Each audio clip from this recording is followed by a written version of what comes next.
Alhamdulillahi wa kafa, wassalatu wassalamu ala nabiyil mustafa wa ala alihi wa ashabihi wa man iqtafa amma ba'd.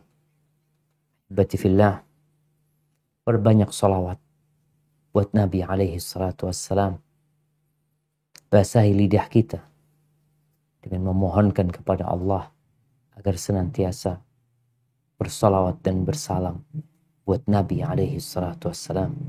Innallaha wa malaikatahu yusalluna 'alan nabi ya ayyuhalladzina amanu sallu 'alaihi wa sallimu taslim.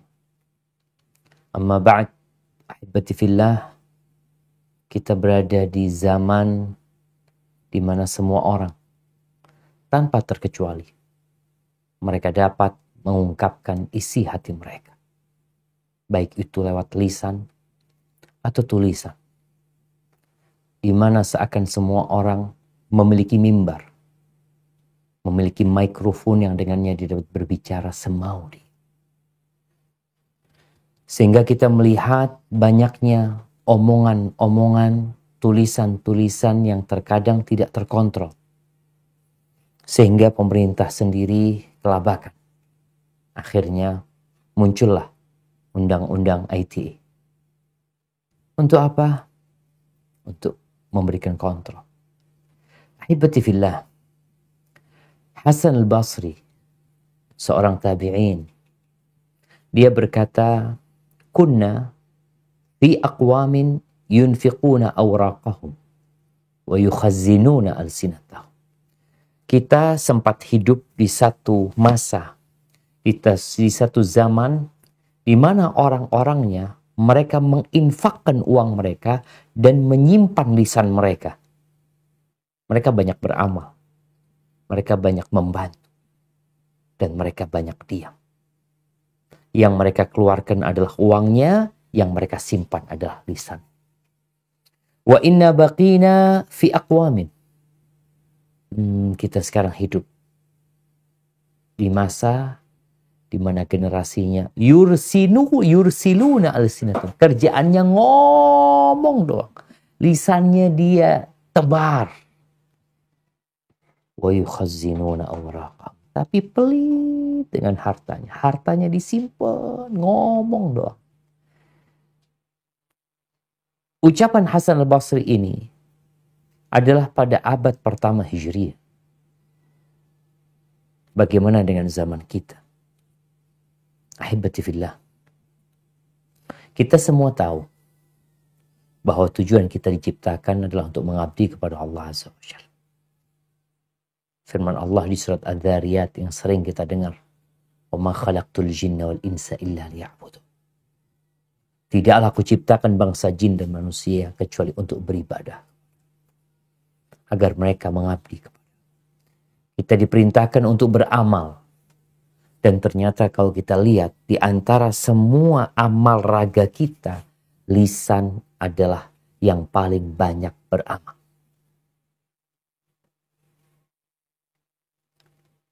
Dalam sholat, engkau bisa bedakan atau engkau bisa bandingkan berapa gerakan lisan dan berapa gerakan tangan. Berapa perbandingan antara gerakan lisan dengan gerakan kaki. Di setiap gerakan itu, lisan kita ikut bergerak. Allahu Akbar. Allahu Akbar. Belum yang kita baca dalam posisi kita ruku. Yang kita baca dalam posisi i'tidal. Yang kita baca lagi tatkala kita hendak sujud. Yang kita baca dengan lisan kita tatkala kita sujud. Tatkala kita duduk. Bahkan kalau kita lihat, salat itu dimulai dengan ucapan, diakhiri dengan ucapan. Bisa. Dimulai dengan Allahu Akbar, diakhiri dengan Assalamualaikum warahmatullahi wabarakatuh. Oleh karena itu, Rasulullah SAW bersabda tentang peran lisan ini. Idza asbaha ibnu Adam fa innal a'dha'a kullaha tukaffirul lisan. Apabila datang waktu pagi, Maka seluruh raga manusia ini dia mewanti-wanti lisannya. Jadi tangan, kulit pun, kepala pun, mata pun seakan berkata kepada lisan ini, Ittaqillah fina. Bertakwalah engkau kepada Allah dalam urusan kita nih.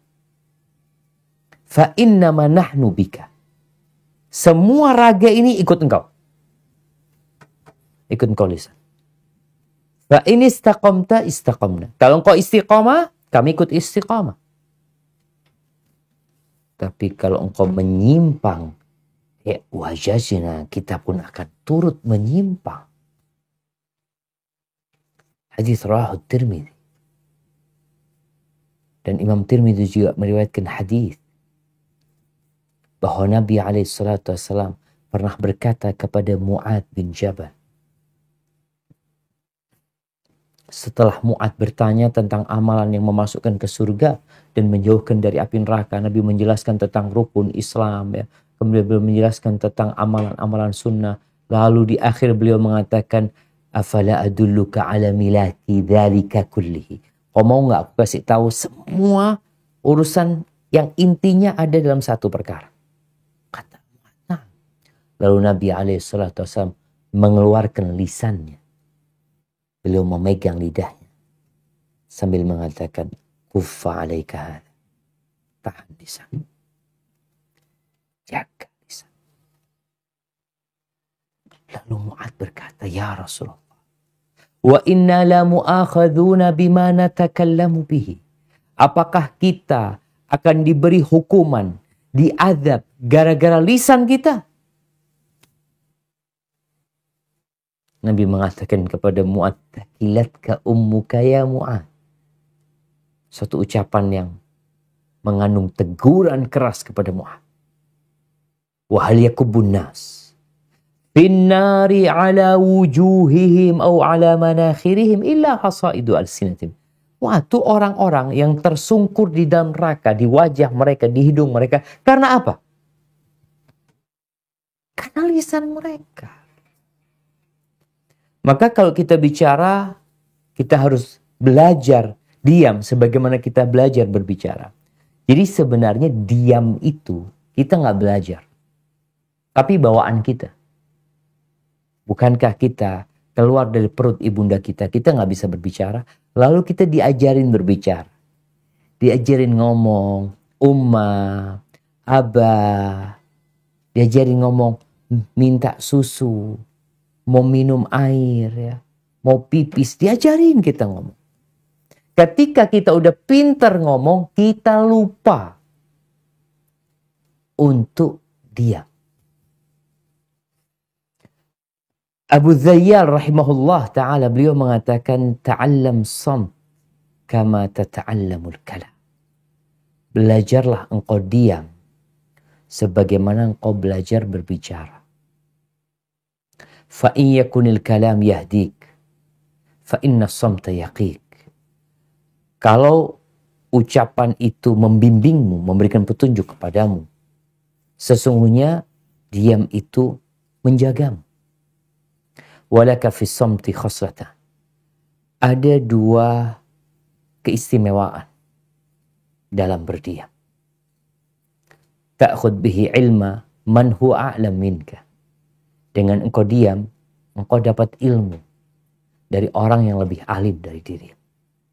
Jadi kita dengan dia mendengarkan orang berbicara, mendengarkan orang menjelaskan. Kayak sekarang nih jamaah pada diam, pada nggak boleh ngobrol sendiri, dengerin ustadz ceramah. Selesai itu dapat apa? Dapat ilmu. Wa tadfa' bi anka man huwa ajdal minka. Dengan engkau diam, engkau dapat menolak keburukan orang yang pintar ngomong, yang hendak mendebat dirimu. Karena engkau diam, jadi nggak bisa berdebat. Karena engkau diam. Maka kita perlu kembali mengulangi masa lalu kita tatkala kita nggak bisa berbicara. Tapi dulu kita nggak berbicara karena memang karena nggak bisa bicara. Belum bisa berbicara. Sekarang kita udah pintar ngomong. Maka kita perlu belajar menahan diri yang ingin ngomong. Karena manusia itu memang suka bicara. Tapi dia lupa bahwa semua yang keluar dari lisannya itu dicatat. Sampai para ulama menyebutkan bahwa semua yang diomongkan oleh manusia itu dicatat. As-Sam'ani dalam tafsir yang mengatakan, Qala al-Hasan, ini Hasan al-Basri, yaktubul malakani kulla syai'. Malaikat itu mencatat semua, segala sesuatu.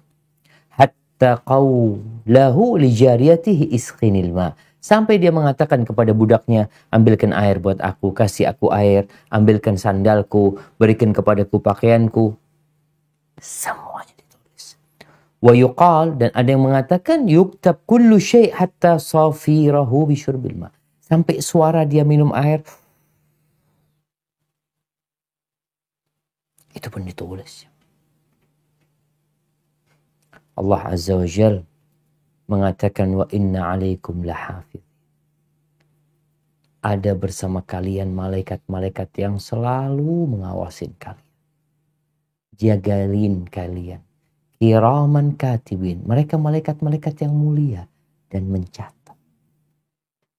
Kalau sekarang banyak orang tidak lagi berucap dengan lisannya, tapi dengan tulisannya, maka dia lebih mempersaksikan untuk dirinya apa yang dia perbuat. Ini loh tulisanmu. Mungkin kalau aku nggak ngomong itu, ini siapa yang nulis? Engkau yang menulis. Jadi sejatinya manusia tatkala berkomentar, tatkala menulis sesuatu yang terkadang membuat keributan tulisan dia itu, sejatinya dia sedang menulis di rapot dia sendiri. Yang kelak pada hari kiamat akan dikatakan kepada kita, Iqra' kitabak, baca kitabmu. Ini loh tulisanmu. Kafa binafsikal yawma 'alaika hasiba. Cukup engkau yang mengaudit dirimu sendiri. Engkau yang menghisap dirimu sendiri. Hibati fillah. Manusia suka ngomong. Tapi ternyata perempuan itu lebih banyak ngomong. Terus masalahnya apa? Allah menciptakan wanita berbeda dengan laki-laki. Wanita tuh dengan banyak ngomong, sejatinya itu bahan untuk mendidik anak-anak. Kalau seorang ibu yang diem aja, anaknya nggak bisa ngomong akhirnya. Tapi karena ibunya kalau gendong anaknya sambil dia ngomong, ini anaknya siapa ini? Aduh, kok ayu ini? Padahal anaknya sendiri. Siapa namanya? Ngomong dia, itu perempuan. Tapi kalau bapak-bapak kan memang jarang ngomong. Hibati fillah. Bayangin ya, kalau 20.000 kata, 10%-nya itu zikir. Berarti dia telah mengingat Allah 2.000 kali. Kita sehari baca subhanallah berapa kali yuk?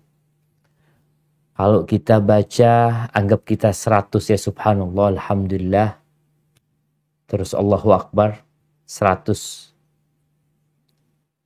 sekali sholat. Berarti kalau 5 waktu kita udah mengucapkan 500 kali. Belum zikir-zikir yang lain. Namun banyak manusia yang ternyata omongannya itu mayan fa'al. Gak berguna.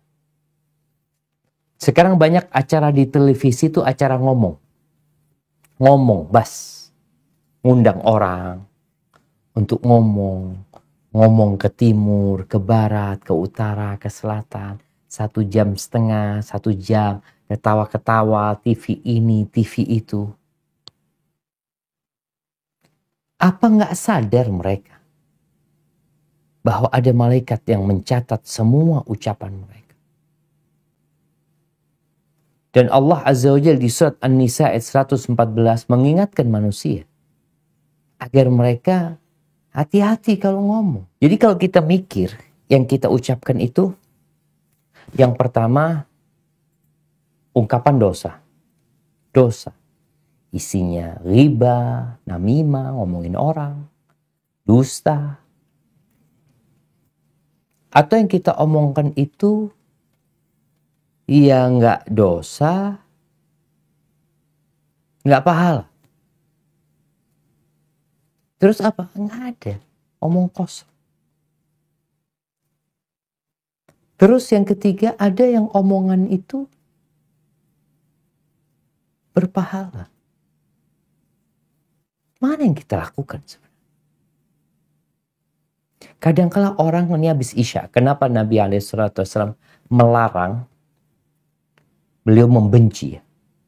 Beliau membenci ngobrol ba'dal Isya. Karena orang setelah Isya itu, dia bisa ngobrol. Mau di rumah, mau di kafe, mau di mana. Dari ba'dal Isya sampai tengah malam. Kalau dia mulai ngobrolnya dari jam 8 sampai jam 12 malam, 4 jam dia ngomong. Yang terkadang omongan dia gak ada guna. Maka Allah sebutkan kecuali kalau yang diobrolkan itu bicara tentang sedekah, bicara amar ma'ruf nahi mungkar, bicara ya duduk rapat seakan-akan untuk bicara tentang masa depan, untuk memperbaiki hubungan antara orang-orang yang tidak bertegur sapa, itu baru omongan yang berguna. Umar bin Khattab radhiyallahu ta'ala anhu mengatakan, "Man kathura kalamuhu, kathura saqatuhu." Barang siapa yang banyak ngomong, banyak salahnya. Hitung aja. Semakin sering kau majelis, kumpul sama teman-teman, ngobrol, semakin banyak salah. Tapi kalau orang mau ngomong itu jaga, dia tahan dirinya. Dia mikir dulu.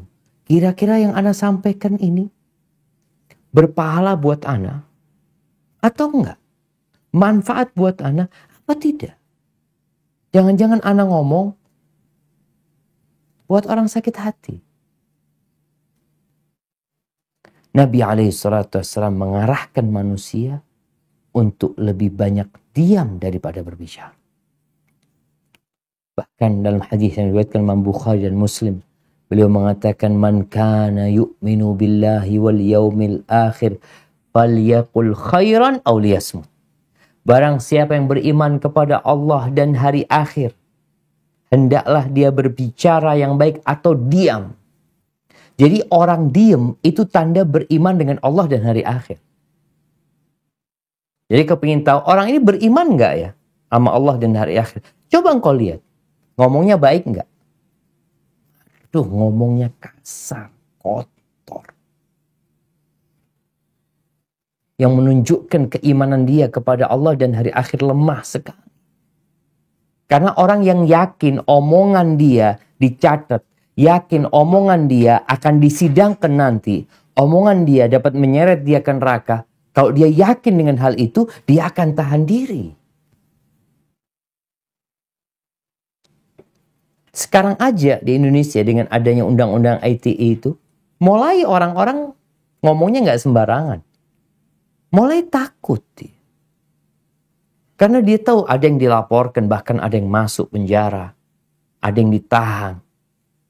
Bagaimana dengan persidangan akhirat yang akan ditegakkan? Maka tanda-tanda orang beriman kepada Allah dan hari akhir, ngomongnya baik atau dia diam. Kalau dia nggak punya bahan yang untuk diobrolkan, maka dia diam. Dan nasihat buat teman-teman yang kadang-kala masih suka ngobrol, tolong engkau menjadi pembuka majelis itu dengan kebaikan. Jadi kalau awal ngobrolnya, biasanya kan mereka memang nggak ada bahan yang mau diobrolkan. Tahu-tahu, ayo duduk ke rumah. Atau di mana, ngobrol, ketemu di sana, ngopi ini itu. Biasanya mereka memang nggak ada bahan. Mau ngobrolin apa nggak ada. Maka apa yang menjadi awal pembukaan, biasanya itu yang akan diobrolkan. Maka tatkala engkau ada di tengah-tengah majelis itu, mulailah dengan kebaikan. Sehingga obrolan itu semuanya tentang kebaikan. Dan Nabi SAW bersabda dalam hadis yang diriwayatkan Imam Ahmad, man somata najah. Barang siapa yang diam, dia bisa berbicara tapi dia tahan diri. Selamat tuh orang. Kenapa? Ya orang kalau sudah banyak ngomong banyak salah. Dan kita lihat bagaimana Rasulullah SAW. Beliau manusia terindah yang pernah ada di muka bumi. Bagaimana gaya hidup beliau dalam urusan berbicara. Yang kita yang mengaku sebagai umatnya, iya, contoh Nabi SAW. Yang cuma ngomong doang. Aku cinta sama Nabi. Simak ibn Harb berkata kepada seorang sahabat, Jabir bin Samurah. Dia kepingin bertanya, kepingin tahu gimana sih hidupnya Nabi SAW. Kunta tujalisu Rasulullah SAW. Apakah engkau duduk bersama Nabi SAW? Bayangin ya, tabi'in ini gak pernah ngelihat Nabi, dia ngelihat para sahabat. Betapa indahnya hidup bersama Nabi. Maka dia tanya sama Jabir bin Samurah, engkau duduk gak sama Nabi SAW? Kala na'am. Iya. Wa kana tawila samti qalila dhahik. Beliau orangnya itu panjang diamnya. Sedikit tertawa. Wa kana ashabuhu yadhkuruna 'indahu asy-syi'r wa asya' min umurihim. Dan biasanya sahabat-sahabat cerita ya tentang syair-syair, tentang urusan-urusan mereka. Wa fayadhakun. Sahabat ketawa. Bagaimana Nabi SAW? Wa rubbama tabassam. Nabi mungkin beliau cuma tersenyum. Alaihi salatu wassalam. Hadis rawahu Ahmad. Dan kata Aisyah radhiyallahu taala anha, nih seorang istri yang hidup mendampingi suami bertahun-tahun sehingga dia tahu dengan suami. Apa kata Aisyah tentang suaminya? Radhiyallahu taala anha, anna an-nabiy sallallahu alaihi wasallam kana yuhadditsu haditsan law addahu al-'ad la ahsa. Nabi SAW tuh kalau lagi ngobrol sama para sahabatnya, cerita sama para sahabatnya, beliau tuh omongannya bisa dihitung loh. Jadi kalau ada orang yang mau ngitung berapa kalimat yang Nabi ucapkan, bisa dia menghitung. Ini menunjukkan sedikitnya omongan Nabi SAW dan semua omongannya bermanfaat.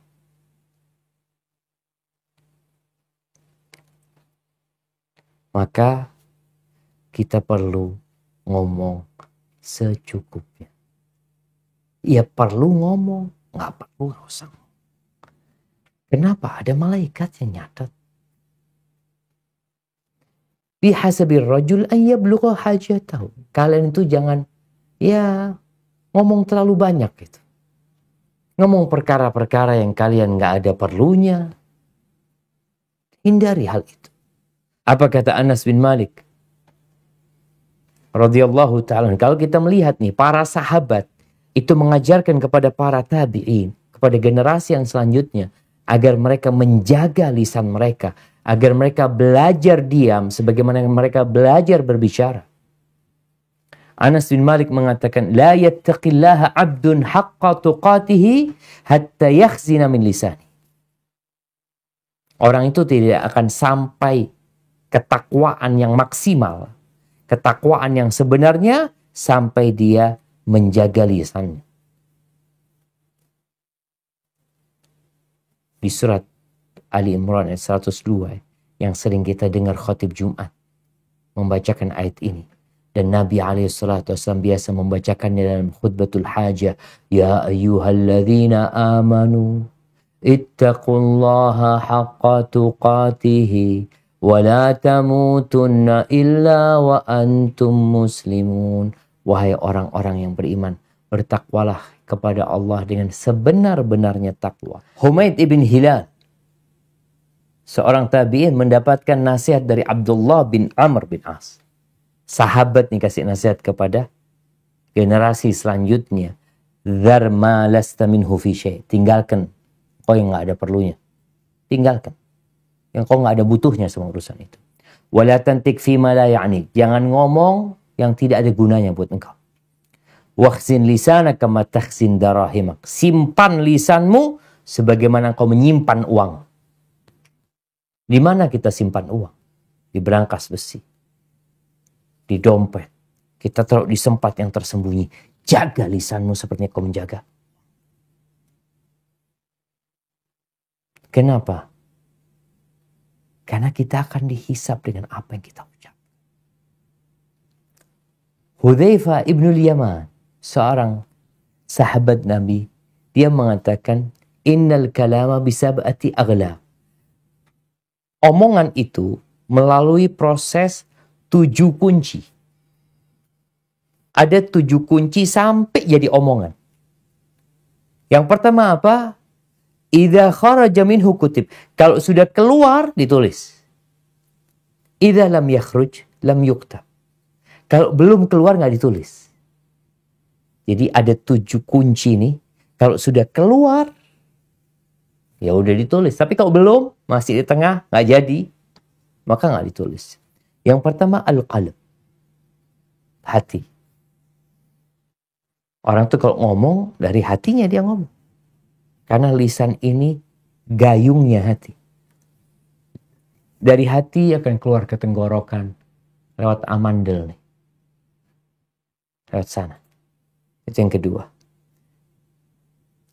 Yang ketiga, al-lisan. Lisan itu sendiri. Kemudian yang keempat dan kelima adalah langit-langit. Mulutnya. Makanya orang kalau sumbing itu sulit dia berbicara. Kemudian kedua bibir. Kalau sudah keluar, tapi masih, orang kan ngomong kan mesti buka mulut dia. Buka kedua bibir. Tapi kalau masih belum keluar, belum bicara. Artinya prosesnya panjang sebenarnya. Maka orang yang berakal, sebelum dia mengucapkan, maka dia akan berpikir dengan hatinya. Allahu Akbar jamaah. Kita perlu menjadi muslim yang bersahaja. Kita perlu muslim yang sebenarnya.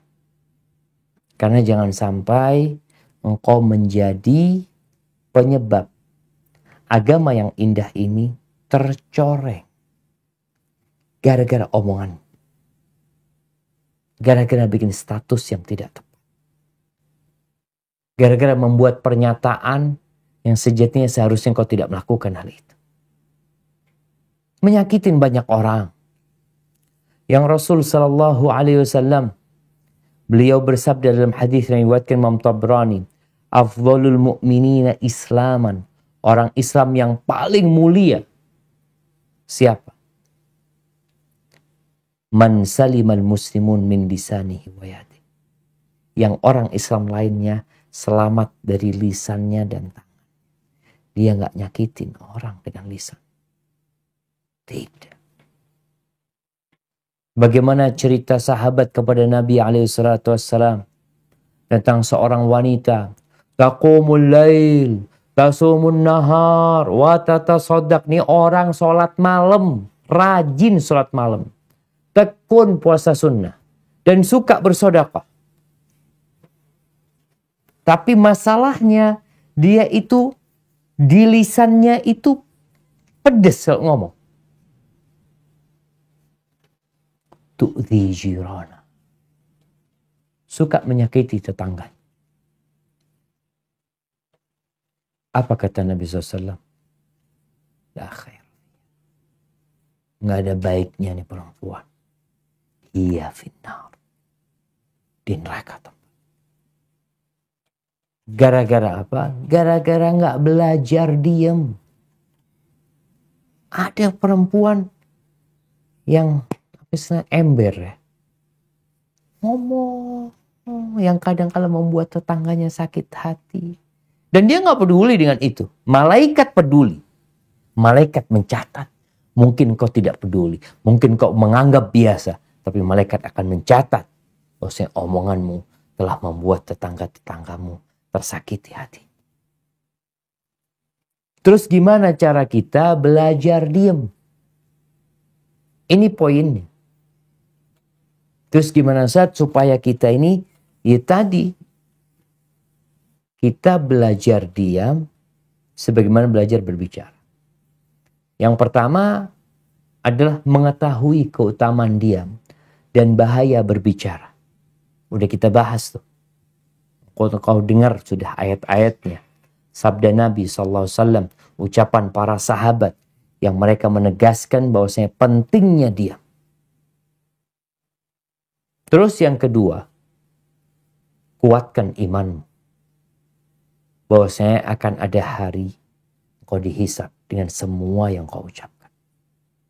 Sehingga keimanan ini menjadi motor penggerak engkau untuk diam. Mau ngomong,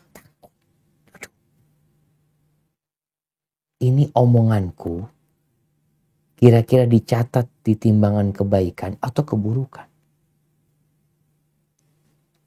Maka kalau sudah engkau sampai ke titik itu, insya Allah engkau akan dapat menahan ucapan.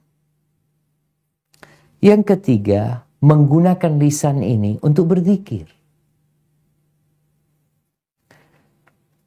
Dalam sebuah athar disebutkan la tukthirul kalam bi ghairi dzikrillah. Engkau jangan banyak bicara selain dengan berzikir kepada Allah. Fa inna kathratal kalama bi ghairi dzikrillah qaswatun lil qalb. Karena orang kalau sudah banyak ngomong, yang omongannya tidak mengandung zikir kepada Allah, maka hatinya akan keras. Wa inna ba'dan nas minallah al-qalbul qasi. Orang yang paling jauh dari Allah adalah orang yang hatinya keras. Maka perbanyak zikir.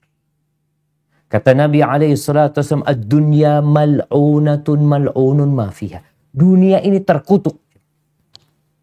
Dunia ini terlaknat. Dan semua yang di dalamnya ikut terlaknat. Kecuali apa? Illa dzikrullah. Kecuali mengingat Allah. Wa ma wala. Dan ketaatan-ketaatan lain. Wa aliman au muta'alim. Dan orang yang alim yang mau belajar. Dan dia belajar. Kemudian ketika engkau hendak kumpul sama teman-temanmu, engkau perlu mempersiapkan bahan. Mau ngobrolin apa sih? Diundang kawan-kawan nih. Yuk bismillah. Majelis di rumah. Ngobrol kita yuk. Kemudian tatkala duduk. Ngobrol di sana. Dan ternyata ada obrolan yang dimurkai oleh Allah Azza wa Jalla. Apa sikap kita? Diam. Di sini engkau berbicara. Rasul SAW mengatakan, Man ra'a minkum mungkaran falyughayyirhu biyadih. Barang siapa di antara kalian melihat kemungkaran, hendaklah dia merubah dengan tangannya. Dia rubah dengan tangannya. Nggak mampu, maka dengan lisannya. Ini saatnya engkau berbicara. Disinilah engkau berbicara. Ketika ada manfaatnya, engkau berbicara. Nggak ada engkau diam. Ketika engkau tidak mampu ingkar mungkar dengan lisanmu, engkau membenci kemungkaran itu dengan hatimu, tapi konsekuensinya kau harus tinggalkan tempat itu. Ketika selesai ngobrol sama teman-teman kita, jangan lupa untuk membaca doa kafaratul majlis. Yang mungkin di situ ada omongan yang kurang berguna, omongan yang tidak seharusnya diucapkan. Karena doa kafaratul majlis itu bukan untuk selesai kajian ya. Bukan. Tapi untuk selesai ngomong. Selesai kita kumpul sama kawan-kawan kita. Ingatkan kalau mau pergi, jangan lupa baca doa kafaratul majlis semua. Bukan ucapan yang dipimpin bersama. Enggak, setiap orang mengucapkannya. Dengan lisan yang penuh dengan keyakinan dengan hatinya. Dia memohon kepada Allah Azza wa Jal. Subhanakallahumma bihamdika. Asyhadu an la ilaha illa anta astaghfiruka wa atubu ilaih. Dia menyucikan Allah, memuji Allah, bersyahadat bahwa tiada yang berhak disembah kecuali Engkau. Aku memohon ampun kepadamu dan bertobat. Maka di sini dalam rangka kita belajar untuk diam, engkau perlu memohon kepada Allah selalu agar diberi petunjuk. Karena banyak di antara kita yang menganggap biasa. Biasa ngomong. Engkau lihat tiap hari dia bikin komentar, dia bikin tulisan, atau dia bikin konten ini dan itu. Tanpa pernah berpikir bahwa semuanya dicatat. Semuanya akan dimintain pertanggungjawaban. Apakah kita sudah siap mempertanggungjawabkan segala? Barakallahu fiik. Mungkin itu yang dapat Anda sampaikan pada kesempatan kali ini. Kurang lebihnya mohon maaf.